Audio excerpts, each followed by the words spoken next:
कानाकडे इह जन्मनि श्रवणादि कर्तुं जन्मांतरे अपरोक्ष ज्ञानं भवति अत्र न तु सन्येषां विदमां वेद देवानां ज्ञानाविश्व. कल्पना करा, त्याला विचार हे साधन सांगितलेलं आहे. तेव्हा विचार हे साधन करत असताना एका विचारामध्ये जमत नाही, भोयोभी विचारायचे आहेत. पुन्हा पुन्हा पुन्हा पुन्हा काय करावा, विचार करावा. अपरोक्षाचं साधन असल्यामुळे पुन्हा पुन्हा विचार करावा. ते पहा, विचारांना मरणं नाही आत्मानंद नव्हे. तिचे मरेपर्यंत विचार करूनही सुद्धा, आणि आपल्याला जर येत नसेल तर जन्मांतरे लभते तैव प्रतिबंध क्षती. प्रतिबंध हा विचार फलद्रूप होऊ देत. वा मूत्र वा वित्तेव श्रुतुरदितम आणि शृण्वन्त्वपि अत्र भाव यांना विदुरिती श्रुती. जर अर्थ घे वा मूत्र वा विद्येत कृतोदितम, इथे जर परत झालं नाही तर परलोकामध्ये ते परत्र होत असते. सूत्रामध्ये सांगितलेलं आहे. शृण्वन्तोपि अत्र भाव यांना विदु, श्रवण करूनही सुद्धा आणि नविदू म्हणजे जाणल्या जात नाही अशी श्रुती सांगते.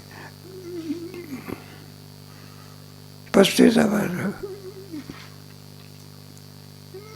मग केलेला परमार्थ फलद्रूप होत नाही का, त्याच्याकरता 35 श्लोक. गर्भ एव शयान सन वामदेव समीर बुद्धवान पूर्वाभस्त विचारेन यद्बदेना दिशू. गर्भ एव शयान सन अशी एक कथा आहे की ते वामदेव होते, त्यांना त्या जन्मामध्ये ज्ञान झालं नाही प्रतिबंधामुळे. तो प्रतिबंध नष्ट झाल्यानंतर गर्भात असताना ज्ञान झालं. बा जन्माला आले तर काय घेऊन आले, ज्ञान घेऊन आले. अशा बऱ्याचशा गोष्टी. शुकाचार्य सुद्धा जन्माला आले तर काय घेऊन आले, ज्ञान घेऊन आले. आतमध्ये असताना ते संसारला घाबरले आणि बाहेर पडता बरं पळायला लागले. ते व्यासनारायण म्हणायचे, अरे शुका एकदा तरी थांब, तुझं मुख तरी बघू दे. पण ते काही नाही. तेव्हा मागावून व्यासनारायण गेले तर बाया लाजल्या. तेव्हा त्या बाया व्यासाने विचारलं, म्हणलं तुम्ही लाजल्या का. म्हणलं तुमच्या ठिकाणचा भेद अजून गेलेला नाही. आणि एवढा मोठा सुख गेला तर म्हणलं तुम्ही लाजल्या नाही. म्हणलं त्याच्या ठिकाणचा पूर्ण अवस्था प्राप्त असल्यामुळे. असं एक बापसी बेटा. कारण शुकाचार्य कोणाचा मुलगा होता, व्यासाचा मुलगा होता. त्याला व्यासनंदन असं म्हणतात. वामदेवाची कथा आहे. मग गर्भ एव शयान, गर्भामध्ये काय झालं, ज्ञान झालं. बघा वामदेव बुद्धवान, तत्त्वज्ञानाला जाणता झाला. पूर्वाभस्त विचाराने यद्बदाध्ययन आदिश, केलेलं अध्ययन पूर्वी केलेलं अध्ययन फलद्रूप झालं, वाया जात नाही. बहुवारमध्ये ते पितब्दा नायाद्य पुन्हा दिनांतरे अनदित्य पूर्वदितम स्मरित मान. बहुवारमध्ये ते अपि, पुष्कळ वेळा गोकुणे सुद्धा. तदा नायाती येतना, पुन्हा आणखी विसर पडल्याशिवाय राहत नाही. नाही का, बरेचसे वेळा आपल्या होताना पाठ झाल्यासारखं वाटत असते. कीर्तनाला उभं राहिला पुन्हा पुन्हा आठवते, पुन्हा काय होत नाही. आम्हाला आताच पाठ केली की आपण व्यवहारामध्ये आहे काय, लगेच पाठ करतो बघा विद्यार्थी. काही नाही नाच सकावणारा तर पुन्हा आठवत नाही. तदा नायाती चेत मान. मग कधीच आठवत नाही का, असं नाही बा. तर कीर्तन करायचं असताना खूप डोकं लावून जरी आणखी गेला, फेटा इकडे करायचा, असा करायचा, तसा करायचा, तरी आठवत नाही. आणि कीर्तन सुटलं तर म्हणलं आठवल्याशिवाय राहत नाही. विद्यार्थ्याचं असताना परीक्षेमध्ये एखादी ओवी आठवतच नाही, पाठ करूनही सुद्धा आठवत नाही. पुष्कळ गुरुजी म्हणत असतात पेपर देऊन टाक तुझा, हिसकून घेतात पेपर. काय करतात, नाही तर देऊन टाकतात आणि फाटकातून बाहेर न जात तर बघू आठवते गुरुजीकडे येतात म्हटलं गुरुजी पेपर द्या कशा करता मला उभी आठवली आता.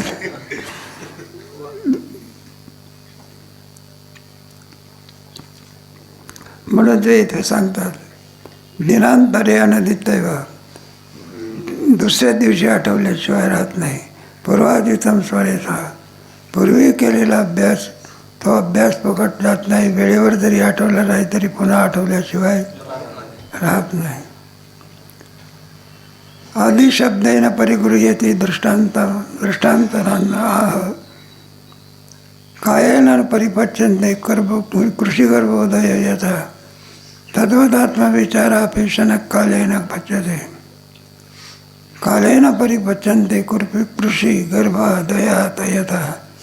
आज पेरल्यानंतर लगेच आपण दुसऱ्या दिवशी नाही का ज्वारी आणण्याकरता जात असतो, आपण त्याचा काल लावावा लागत असतो.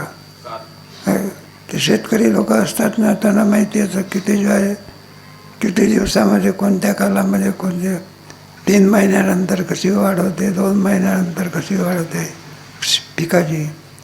शेतकरी त्याच्यातले स्पेशालिस्ट असतात. त्याच्यातला सगळ्या जन्मापर्यंत शेती केलेली असते ना. एकाएकी फलद्रूप होते. आंबा लागल्यानंतर दुसऱ्या दिवशी पिकून जातो का? जो झाडाचा आंबा योग त्याला काल लागत असतो. कृषी गर्भात आतमधला गर्भ भरून 9 महिने 9 दिवसांनी काय होतं? पूर्ण होतो. तो सगळ्या अवयवांनी सांगत असतो आणि बाहेर पडल्यानंतर लगेच ते मुलं लढायला काय करते? सुरुवात करते. कृषी गर्भादय तसा तसा तद्वत आत्मविचारापि शनै कालेन पच्यते. त्याप्रमाणे आत्मविचारसुद्धा कालानंतर आज पाठ ऐकला म्हणजे काय लगेच ब्रह्मसूत्राने अनुभव येत असतो. त्याच्याकरता काय करावं लागते? काल. कोणत्याही याला कालाची मर्यादा असते नाही का. वेळेचं साधन सांगितलेलं आहे ना, ते जसं त्याच्यामध्ये बाईलासुद्धा वाटेल हे असे एकदम तांदूळ टाकल्यावर भाजत असतो आणि त्याला कालाची काय. आता अलीकडे निघाला आहे काल बाई असं म्हणतात. त्याला फ्रीजमधले पदार्थ कोणते आहे? आधी काळ लोटला म्हणजे त्याच्यातलं सत्व काय होते? हे बा सकाळी याची भाकरी आहे ती ताजी भाकरी असते ती आणि तीच रात्री शिळी होत असते. कारण काल काय झालं त्याच्यावर. तद्वत आत्मविचारापि शनै कालेन पच्यते. त्याप्रमाणे आत्मविचारसुद्धा एका दिवसाच्या विचारसागराने कुठं पहिला नंबर येत असतो.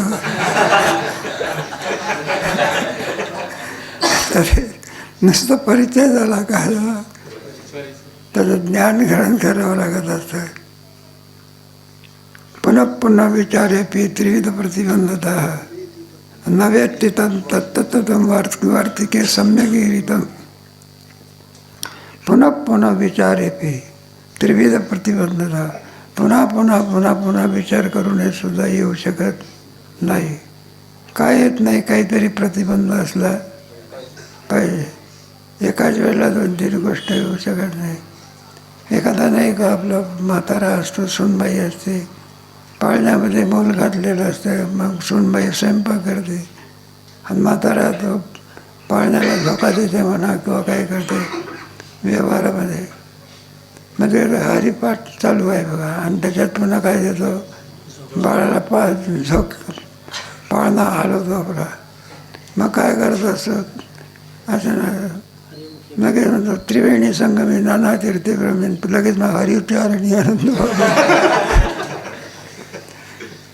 नाही का.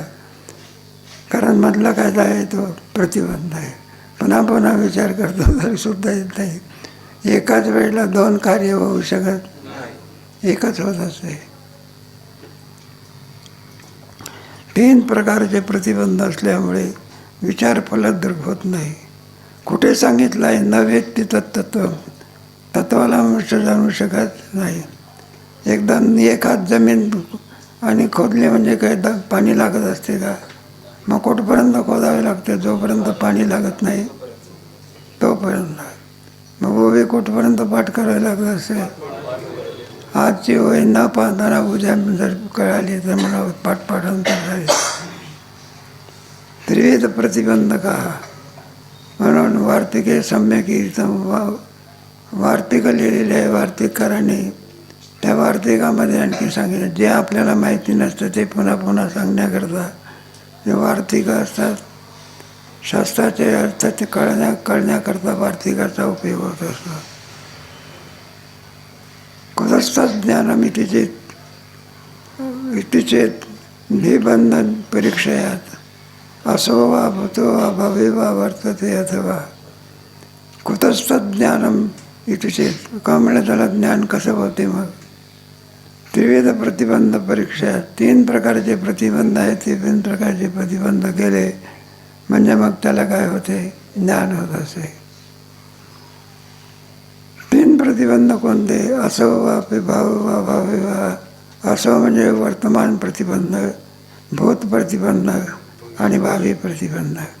हे 3 प्रकारचे प्रतिबंध. कार्याच्या विरोधी असतो त्याला प्रतिबंध असं म्हणतात. जो कार्य होऊ देत नाही त्याला काय म्हणायचं? प्रतिबंध असं म्हणतात. एखादा ताप आला म्हणजे माणसाला आहे काय दिलेलं जेवण त्या काळामध्ये गोड लागत नसते, त्याला तापाचा काय आहे? मग प्रतिबंध आहे, नाही का? तुम्ही बघा त्याला साखर जर खायला दिले तर कडू वाटते म्हणतो, तो प्रतिबंध आहे.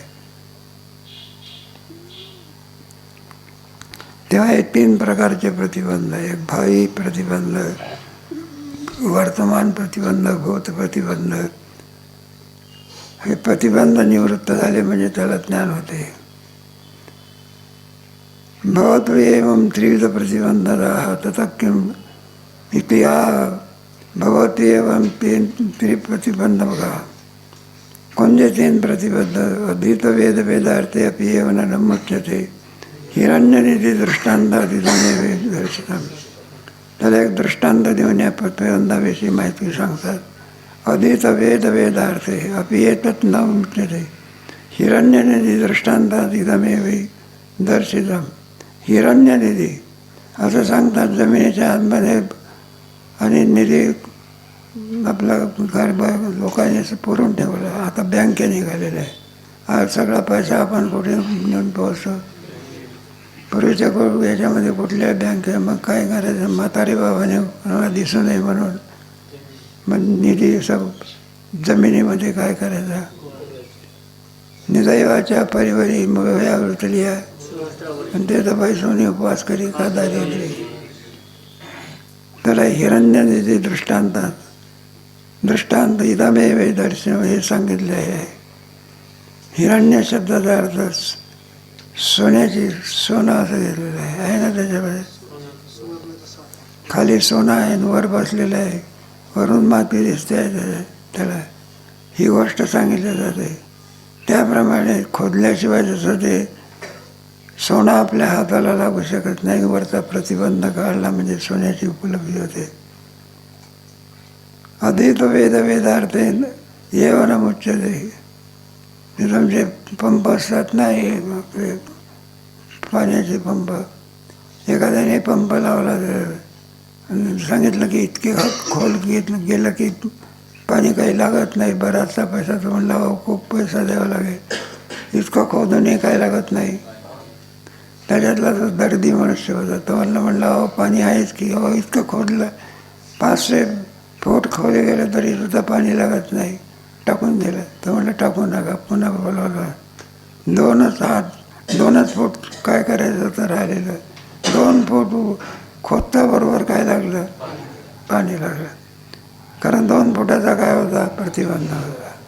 प्रतिबंध निवृत्त झाला म्हणजे ज्ञानाची उपलब्धी होते. हिरण्यनिधी दृष्टांतादिच आहे. अधीत वेद वेदार्थे अपि एव न मुच्यते. अधीत वेद वेदार्थ म्हणजे अध्ययन करूनही सुद्धा प्रतिबंधामुळे त्याचं ज्ञान आपल्याला होऊ शकत नाही.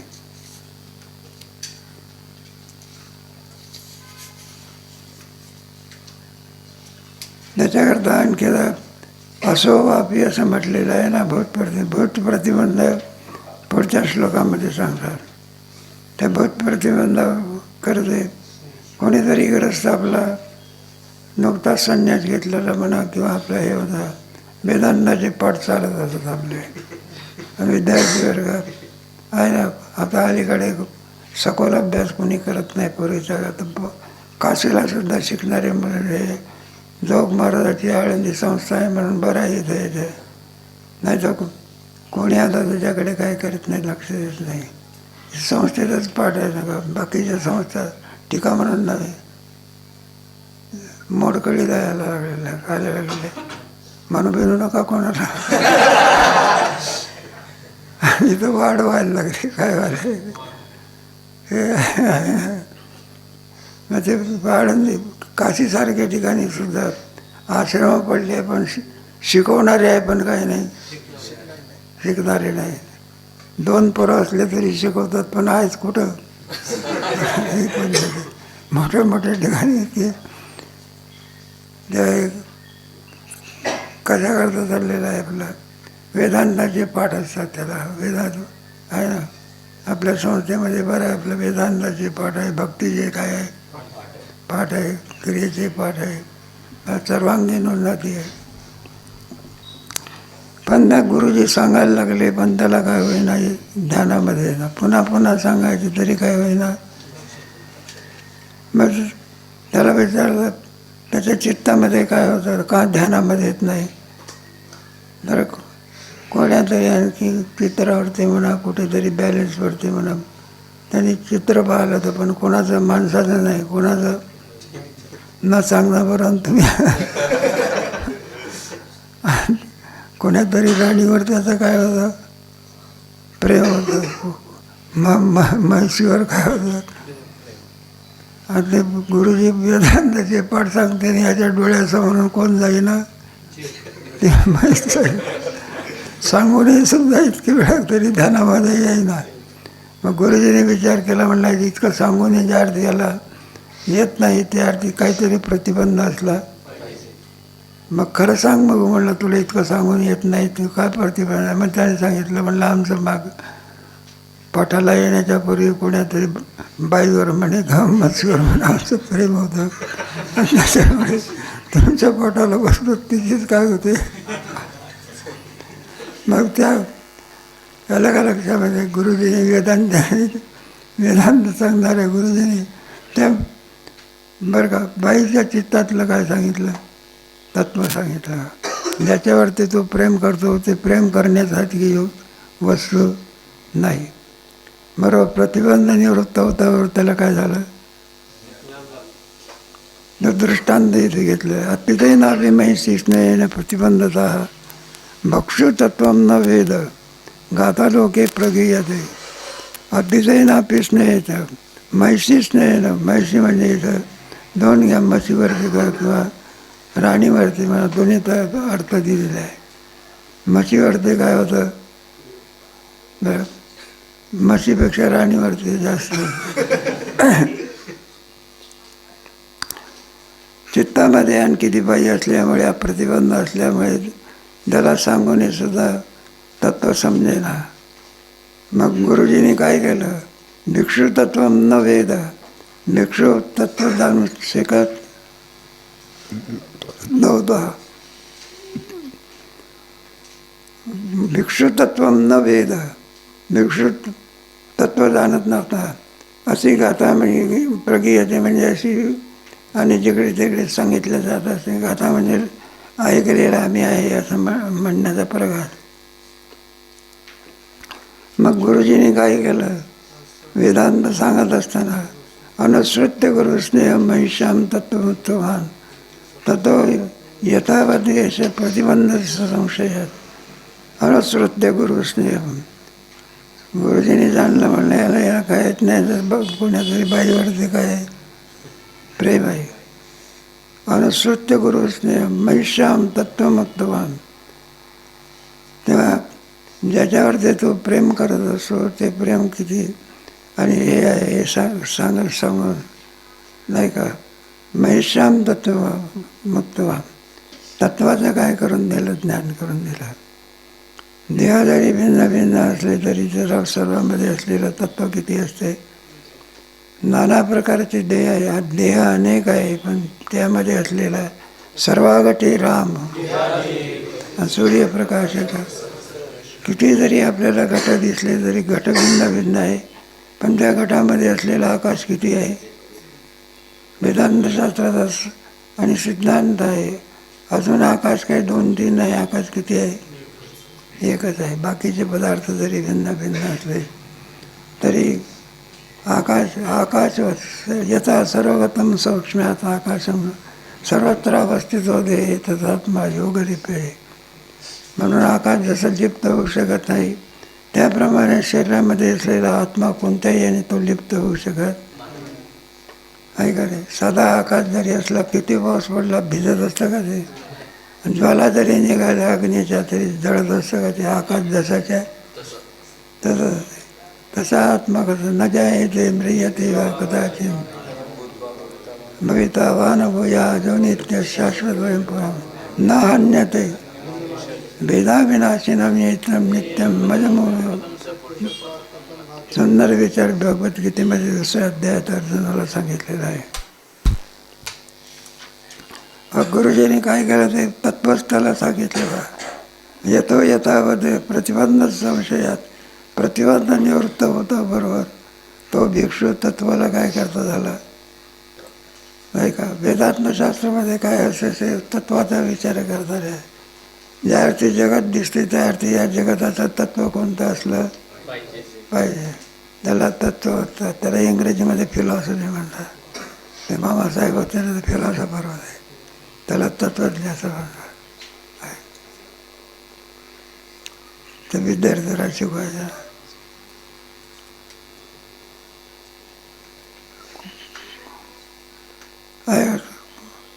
बंधस्य परिचय प्रतिबंध वर्तमानो विषयाशक्ती लक्षणा प्रज्ञामानम कुतर्कश्च विपर्य. भूत प्रतिबंध सांगितला.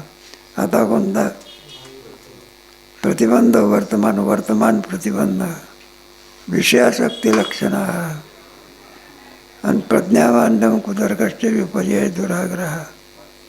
प्रतिबंध वर्तमान प्रतिबंध, विषयाशक्ती, विषय वाईट नाही, त्याच्यावरती असलेली आसक्ती काय वाईट आहे. श्रीखंड वाईट नाही, पण डायबिटीज झालेल्या माणसाची आसक्ती काय आहे? एक वर्ष सांगतो नरसिंह सरस्वती जेवायला गेला होता. एक सगळा आणखी विद्वान मनुष्य क्वालिफिकेशनचा, त्याला डायबिटीज आहे. तो सांगायला लागला स्वतः. म्हणलं मला जेवायच्या वेळी अगोदर इंजेक्शन घ्यावं लागते, नंतर काय करावं लागते. म्हटलं बाय फार कठीण काम आहे.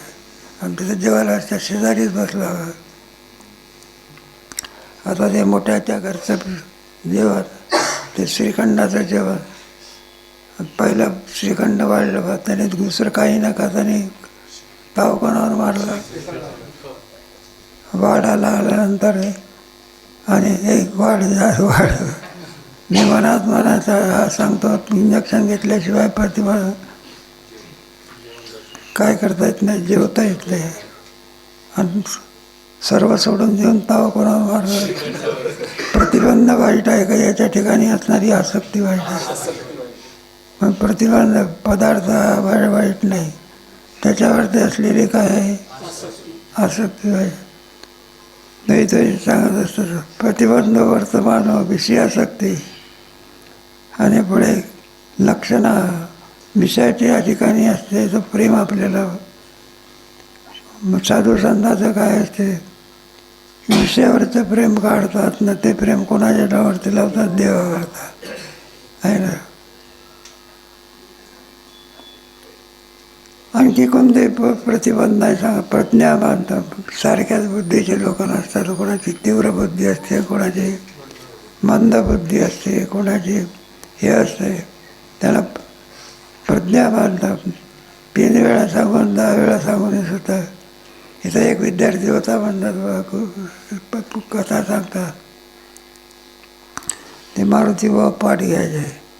ज्ञानेश्वरीमध्ये असलेला शब्द किंबहुना, किंबहुना म्हणजे फार काय सांगू. त्याला सांगायचे किंबहुना म्हणजे फार काय सांगू. म्हणला गुरुजी कळायला की पुन्हा लगेच विचारायचं कुंभमेळा म्हणजे, अरे म्हटलं काय सांगू सांगू देतं.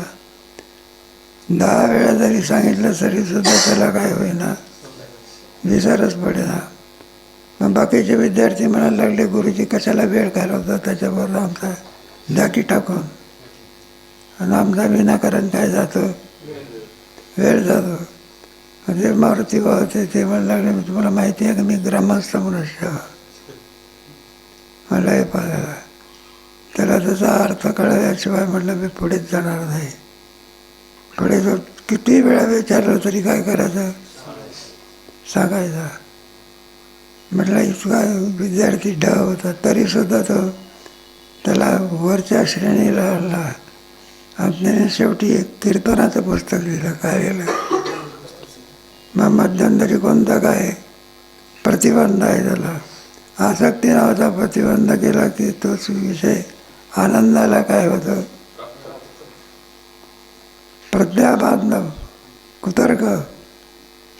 अहो ईश्वर आहे की, तर म्हणतो ईश्वर नाही, पण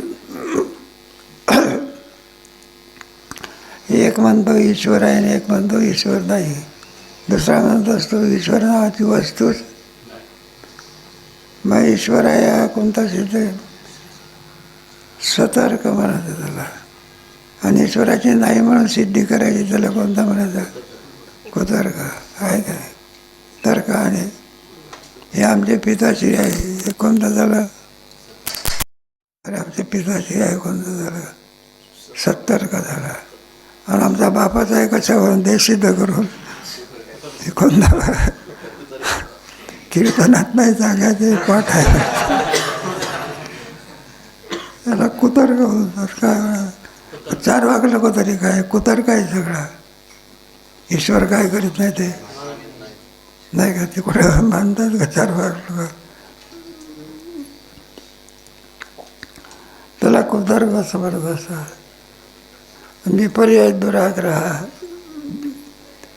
विपर्य म्हणजे वेडी समजत, दुराग्रह म्हणजे भलत्याच विषयी आग्रह. माझंच खरं आहे समजलं, असते चूक आणि समजायचं. मग अजूनाचं तरी काय, पहिल्या अध्यायामध्ये माझंच बरोबर आहे, काय तुझं म्हटलं चुकते की सगळे. मान्य करत नाही तो, नयोत्सी ते मान्य ते. मला मी मुळीच युद्ध करणार, बाण सगळे ठेवत आहे. मग भगवान म्हणत असतात, आहे काय नाही, 11वा श्लोक आहे, नाही अशोचानन शोचस्व प्रज्ञा. थोडी मदत करू लागला, थोडी मदत करू लागायचं, असं काय करता. अशोचानन शोचस्व प्रज्ञावादान. समजत नाही, पंडितासारखं बोलतो मला. आहे खुद को समजता नाही, दुसरे का सांगता. त्याला दुराग्रह असं म्हणत असतं. माझंच करायचं संबंध, याला काय म्हणायचं. आणि मग चूक ध्यानात आल्यानंतर मग त्याला पिताची रोख नाही. तुम्हारी देव पुरुष पुराण त्वमस्य विश्वस्य वेत्तासी वेद्यांजनिजंत धाम तत्व वायू रामोग्नि रवर्ण प्रभा प्रजापती स्वम प्रपिता नमो नमोस्तु, नमो नमोस्तु. ते सांगतो.